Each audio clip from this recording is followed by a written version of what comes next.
Hello guys, welcome back to my YouTube channel, and in this video I'm going to show that how to show the phone number onto your Facebook profile, which is pretty simple and easy to do. So before we start, just make sure you like this video and subscribe to my channel. Thanks guys. So let's get started. And first of all, just simply open up your Facebook app, and then just simply tap at the profile picture in the top right corner to come to the menu section.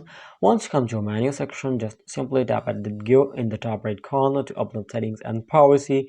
Once you come to settings and privacy, just simply tap at privacy checkup and tap at how people can find you on Facebook. Just simply tap on it and tap at continue and tap next, and from here you can see the phone number option on the very top. Just here tap at visibility option and set it to everyone in order to show it, or you can set it to according to your requirements. You can set it to friends or only me, or in order to hide it, just simply tap at only me. In order to show it, just simply tap at everyone, and after that just simply tap at next and tap at review another topic. So that's how you can easily show your phone number onto your Facebook profile, or you can also show your email address in the same way.